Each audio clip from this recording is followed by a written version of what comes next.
Meus queridos alunos, vamos lá a um resumo do que aconteceu hoje na aula de hoje, tá? Eu fiquei devendo para vocês isso. Eu faço isso com muita alegria e espero que seja suficiente. A gente vai durante todo o processo resolver. Nós precisamos de entender bem essa aula de hoje, não é? Então, vamos primeiramente ao conceito de falência, da Lei 11.101. Não é? O que é falência? Quando se dá a falência? Então, os credores, para eles buscarem a satisfação do seu crédito, o que eles precisam? É do patrimônio do devedor. E quando o patrimônio do devedor é menor do que a dívida dele, então ele está no estado falimentar, porque ele não consegue pagar as dívidas, pagar todas as dívidas com seu patrimônio. Normalmente o patrimônio dele é menor do que as dívidas que ele fez. As dívidas que ele fez superaram o seu próprio patrimônio, então ele está no estado falimentar. Então, quando nós falamos de falência, nós falamos exatamente nesse processo de execução coletiva, porque é através do processo de execução que o credor busca a satisfação do seu crédito. Tá certo, pessoal? Então, ao invés de privilegiar um em detrimento de outros, um que seja mais ágil, um que seja mais amigo do juiz, o que o código determinou que se fizesse?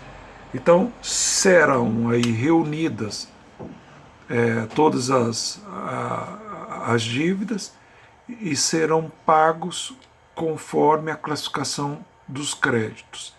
Esse é o conceito da falência.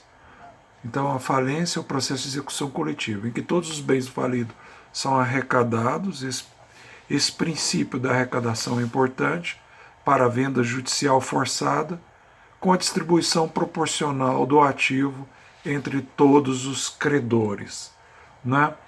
Nós sempre falamos isso desde o início, para quem a lei de falência se aplica. Então, o artigo 1º fala todas as empresas, toda sociedade empresária, menos empresa pública, sociedade de economia mista, instituição financeira, ou similares, não é?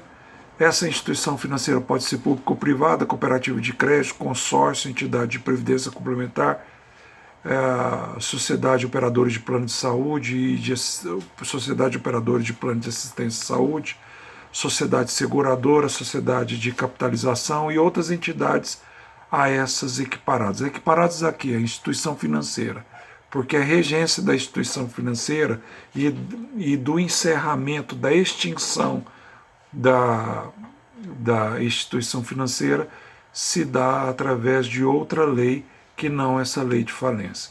Não é? Nós vamos falar lá de liquidação desse tipo de empresa. Tá certo, pessoal? Nós precisamos de entender quem tem legitimidade passiva, isso está na prova, para propor a ação de falência. Em primeiro lugar, o próprio devedor.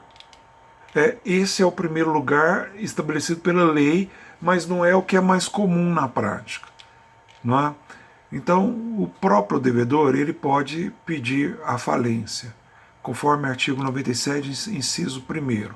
Isso é o pedido de autofalência, não é? Em que o devedor pede uma declaração judicial do estado de insolvência e ele paga com o patrimônio que for apurado, que for arrecadado, a dívida dele conforme a classificação que o código estabelece. Nós vamos olhar essa classificação ainda hoje. Tá? Quem também pode figurar como no polo ativo dessa ação falimentar? O cônjuge sobrevivente, qualquer herdeiro do devedor ou o inventariante.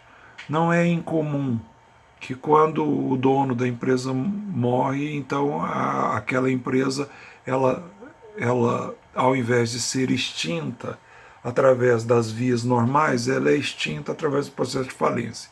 Né? que é uma forma de extinção da empresa. Então, no direito empresarial 1, nós estudamos a abertura da empresa e no último direito empresarial, que é 3, nós estudamos a extinção da empresa. O cônjuge sobrevivente, então qualquer herdeiro pode entrar com esse pedido de falência. Os sócios, o cotista, o acionista, eles podem entrar com pedido de falência também. E o inciso 4 do artigo 97 fala assim, qualquer credor. Esse credor, esse qualquer credor é o que é mais comum no processo de falência. Então, quem pode pedir a falência? Na prática, os credores é que fazem o pedido de falência para a empresa devedora. Esse é o ponto 1 da aula de hoje. O ponto 2 da aula de hoje é a classificação dos créditos. Esse talvez seja o ponto mais importante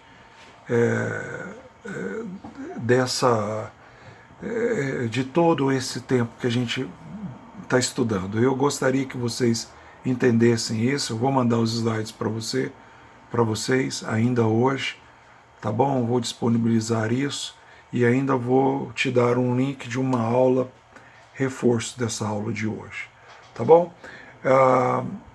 Quando o empresário, a sociedade empresarial, a atividade dela, quando você constatar que na atividade empresarial dela existe mais dívida do que patrimônio, é claro que alguns vão ficar sem receber absolutamente nada, não é? Então nós precisamos de classificar os créditos para pagarmos da forma mais justa possível os credores. E essa classificação, então, ela é feita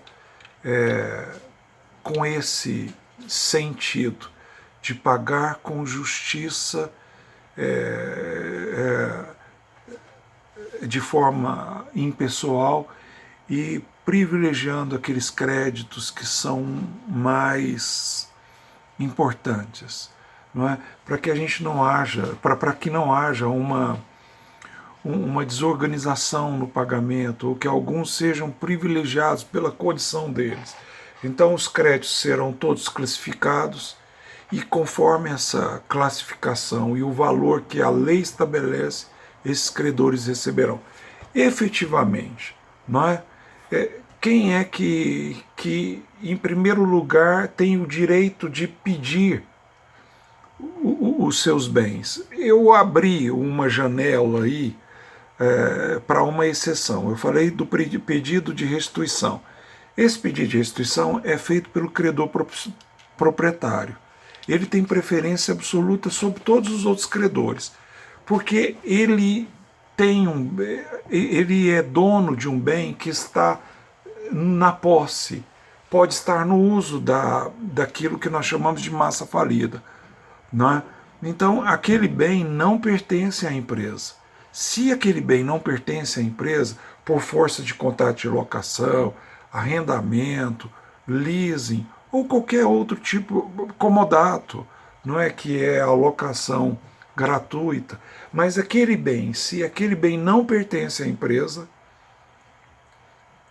se foi arrecadado ali na massa falida, porque o que acontece, pessoal, com a declaração de falência é que a empresa é lacrada, não pode sair absolutamente nada. Lacrada, com lacre físico, entendeu? O oficial de justiça manda todo mundo sair, fala, essa empresa não pode, ninguém pode entrar aqui. E aí o juiz estabelece um administrador judicial que administrará a empresa naquele momento de falência, tá certo? Então, através desse pedido de restituição constante no artigo 85, o proprietário do bem que não pertence à massa falida vai pedir a sua restituição daquele bem. Esse é o pedido, é o primeiro pedido que é feito.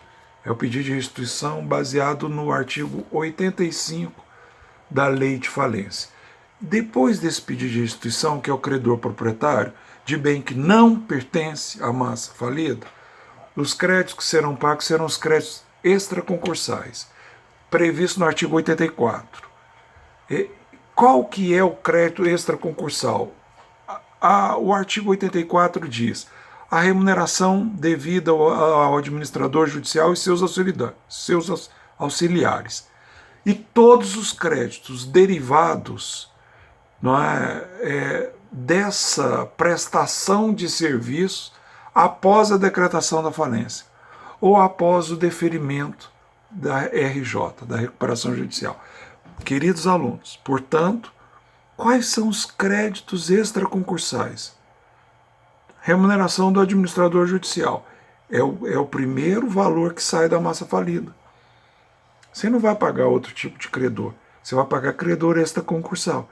Qual é o credor extraconcursal? Conforme o artigo 84, inciso 1º, o primeiro é o administrador, seus auxiliares.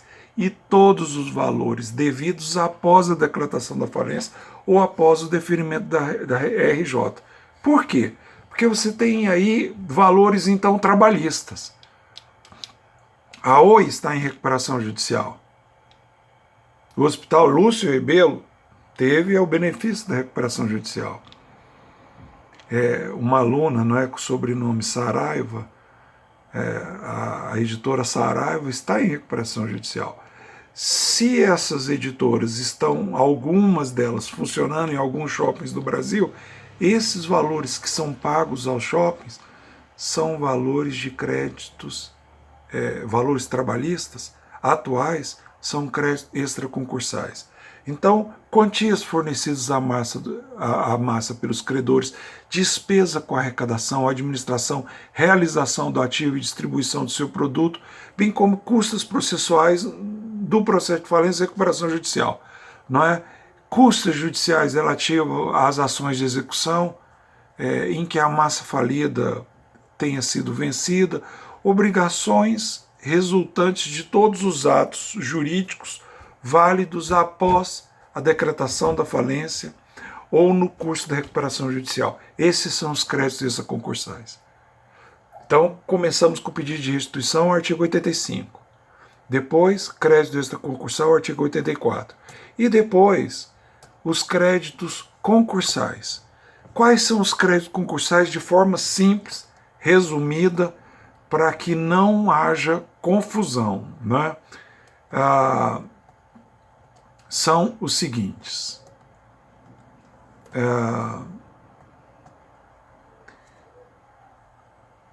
A ordem é o seguinte: pedido de restituição, credor proprietário. Depois créditos extraconcursais. Depois créditos concursais. Os créditos concursais estão assim definidos no artigo 83. Quais são? Crédito trabalhista, até 150 salários mínimos. O que exceder aí 150 salários mínimos será conforme a lei, está escrito no artigo, não é doutrina isso não. Será classificado como crédito quirografário, crédito com garantia real, portanto aqueles créditos que têm como garantia um bem, todo contrato que tem como garantia um bem, não é? Contrato de alienação fiduciária no caso de um carro, contrato de hipoteca, alienação fiduciária pode ser também contrato de um bem imóvel, reserva de domínio, todo crédito que tiver uma garantia real, ele será pago em segundo lugar, até o valor do bem gravado. O que exceder a isso vai ser crédito quirografário. E aí nós temos créditos tributários sem as multas. As multas serão consideradas pela doutrina crédito quirografário, ou seja, créditos pagos depois dos créditos quirografários que estão lá embaixo. Então, crédito trabalhista 150 salários mínimos, crédito com garantia real até o valor do bem, crédito tributário sem multa, crédito com privilégio especial primeiro, depois crédito com privilégio geral depois crédito quirografários. E aí os subquirografários,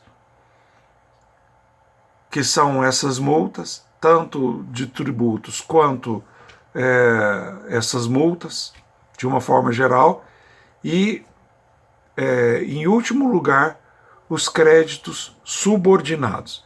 Quais são esses créditos subordinados? São os créditos devidos a própria empresa, aos próprios sócios da empresa. Então esses créditos subordinados são tipo assim, pro labores, devidos, algum outro tipo de relação que haja do proprietário com a empresa. É claro que eles devem ser os últimos, porque aquele que administrou a empresa, ele não pode receber teoricamente antes, tá certo? Ele recebe por último. Pessoal, essa é a aula que é o resumo da aula que eu dei hoje. Gravei um vídeo rápido de 15 minutos para que eu possa postar isso no YouTube e vou mandar o link para vocês, agradecendo sempre a gentileza de vocês, a paciência de vocês. E eu quero que vocês aprendam essa matéria e sejam destacados nessa matéria, tá certo? O meu retorno será, a minha vitória será a vitória de vocês, e eu quero que vocês saibam disso. Agradeço muito essa turma que de fato me surpreendeu, tem me surpreendido pela gentileza, pela amizade. Um grande abraço, até logo.